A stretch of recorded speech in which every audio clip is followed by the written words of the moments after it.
masih di tema 8, Praja Muda Karana, subtema 4, Aku Suka Berkarya, pembelajaran yang kedua.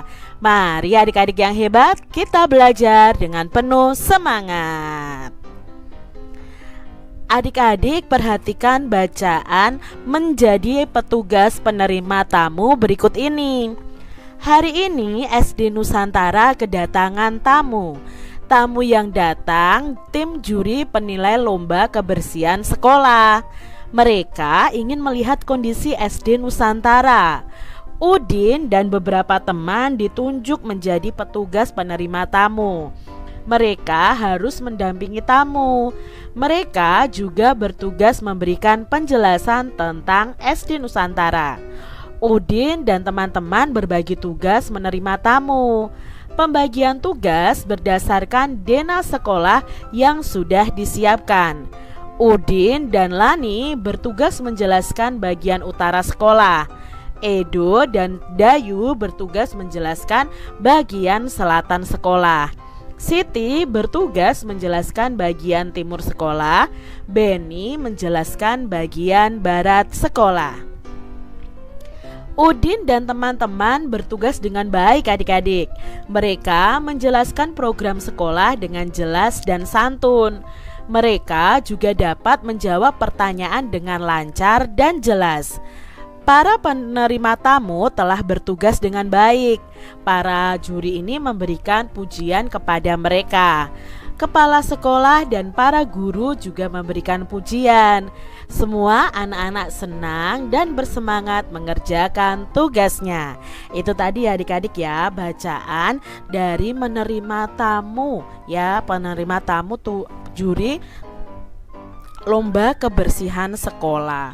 Nah adik-adik, berikut ini adalah denah yang digunakan oleh Udin dan teman-temannya. Mari kita jawab pertanyaan-pertanyaan berdasarkan bacaan dan gambar denah yang diberikan. Pertanyaan yang pertama adik-adik, sebutkan bagian sekolah yang dijelaskan oleh Udin dan Lani. Nah Udin dan Lani ini bertugas menjelaskan bagian utara sekolah. Nah bagian utara sekolah itu seperti gerbang sekolah dan taman hasil kerja siswa. Berikutnya, sebutkan bagian sekolah yang dijelaskan oleh Edo dan Dayu. Nah, Edo dan Dayu itu bertugas di bagian selatan, berarti di bagian sebelah sini adik-adik ya. Nah, yaitu lapangan basket, kantin, dan pengolahan atau pengelolaan sampah. Berikutnya, sebutkan bagian sekolah yang dijelaskan oleh Edo dan Dayu. Nah, Edo dan Dayu itu bertugas di bagian selatan ya adik-adik ya. Di bagian selatan sekolah yang tadi ya adik-adik ya, lapangan basket, kantin, dan pengelolaan sampah.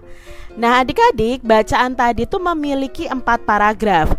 Paragraf adalah susunan beberapa kalimat yang mengandung satu pikiran pokok. Nah biasanya penulisan paragraf itu dimulai dengan garis baru. Pikiran pokok adalah ide utama dari sebuah paragraf. Jadi adik-adik kita akan belajar tentang paragraf. Ya, paragraf itu adalah susunan beberapa kalimat yang mengandung satu pikiran pokok atau ide utama ya dalam sebuah paragraf. Nah, biasanya penulisan paragraf itu dengan baris yang baru dan kalimat pertamanya itu biasanya agak ke tengah. Contohnya dalam bacaan tadi adik-adik, Edo anak yang rajin ya. Nah, di sini semua tugas sekolah selalu dikerjakan tepat waktu. Edo juga selalu membantu orang tua. Edo selalu mengerjakan pekerjaannya dengan baik. Nah, pokok pikiran dari paragraf di atas adalah Edo itu anak yang rajin. Kalau dari bacaan tadi, menjadi petugas penerima tamu, ini adalah paragraf pertama adik-adik. Nah biasanya itu paragraf pertama itu ditandai dengan menjorok ke dalam seperti ini kalimat utamanya, kalimat pertamanya ya, bukan kalimat utamanya. Nah kalimat pertamanya akan menjorok seperti ini dinamakan dengan paragraf. Ini adalah paragraf 1 adik-adik. Dari awal sini sampai titik ini adalah paragraf 1. Lalu inti dari paragraf 1 ini apa? Gagasan pokoknya atau pikiran pokok pokoknya pada paragraf pertama ini. Nah, pikiran pokoknya dari paragraf pertama ini adalah hari ini tuh SD Nusantara kedatangan tamu. Nah, biasanya nanti setelah itu akan dijelaskan tamu apa, mengapa mereka datang ke sekolah SD Nusantara, akan dijelaskan di kalimat berikutnya. Jadi, yang menjadi pokok pikiran dari paragraf ini adalah hari ini SD Nusantara kedatangan tamu. Kita lihat di paragraf yang kedua. Udin dan teman-teman berbagi tugas menerima tamu. Nah, pembagian tugas berdasarkan denah sekolah yang sudah disiapkan. Edo dan Lani bertugas menjelaskan bagian utara sekolah. Edo dan Dayu bertugas menjelaskan bagian selatan sekolah. Nah, dan seterusnya. Nah, di sini adik-adik, pokok pikirannya apa? Oh, pokok pikirannya bahwa Udin dan teman-temannya di sini ada berbagi tugas menerima tamu. Nah, setelah itu pokok pikiran ini dijelaskan siapa saja yang bertugas. Oh, Udin dan Lani. Udin dan Lani itu bertugas di bagian utara sekolah. Edo dan Dayu bertugas di selatan sekolah, dan seterusnya. Jadi menjelaskan tentang pokok pikiran ini adik-adik. Ini pokok pikiran pada paragraf yang kedua. Lalu di paragraf yang ketiga, Udin dan teman-teman itu bertugas dengan baik. Mereka menjelaskan program sekolah dengan jelas dan santun. Mereka juga dapat menjawab pertanyaan dengan lancar dan jelas. Nah, di sini berarti pokok pikirannya adalah Udin dan teman-teman itu bertugas dengan baik. Nah, bertugas dengan baiknya bagaimana? Oh, mereka bisa menjelaskan program sekolah dengan jelas dan santun, menjawab pertanyaan dengan lancar dan jelas. Nah, ini ya akan dijelaskan di kalimat-kalimat berikutnya. Nah, itu ciri-ciri dari pikiran pokok atau ide utama adik-adik, seperti itu. Nah, di paragraf yang keempat, para juri memberikan pujian kepada mereka. Kepala sekolah dan para guru juga memberikan pujian. Nah, di sini pokok pikirannya adalah para juri memberikan pujian kepada mereka karena mereka sudah melakukan tugasnya dengan baik. Adik-adik, cobalah menuliskan gabungan pikiran pokok dari semua paragraf yang Kak Citra jelaskan tadi. Nah, di sini ya, kalau digabungkan, SD Nusantara kedatangan tamu. Udin dan teman-teman berbagi tugas. Udin dan teman-teman bertugas dengan baik. Para juri memberikan pujian. Nah, ini ya, kalau digabungkan semua pikiran pokok dari semua paragraf yang ada. Adik-adik yang hebat, apa yang kamu temukan dari tulisan tersebut? Kamu akan menemukan rangkaian kalimat yang akan saling berhubungan. Nah, kalimat tersebut akan membentuk sebuah cerita yang lengkap. Nah, untuk menulis sebuah cerita, mulailah adik-adik dengan menuliskan pikiran pokok. Lalu kalian bisa kembangkan cerita dari setiap pikiran pokok yang telah kalian tentukan tadi. Itu kalau kalian akan menulis sebuah cerita. Jadi kalian tulis dulu pikiran pokoknya, baru kalian kembangkan. Adik-adik yang hebat, sikap anak-anak SD Nusantara tadi sesuai dengan nilai-nilai Pancasila loh. Mereka itu mengamalkan nilai Pancasila dalam kehidupan sehari-hari. Mereka bekerja sama saat menerima tamu. Kerjasama yang baik akan membuahkan hasil yang baik juga. Para tamu akan merasa senang berkunjung ke SD Nusantara. Udin juga mampu loh membagi tugas dengan baik.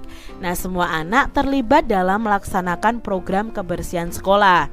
Semua anak ikut berdiskusi untuk menentukan program kebersihan sekolah. Semua anak mendapat kesempatan untuk memberikan pendapatnya. Ini sesuai dengan sila keempat Pancasila ya adik-adik ya. Kita memberikan pendapat kita pada saat diskusi atau musyawarah.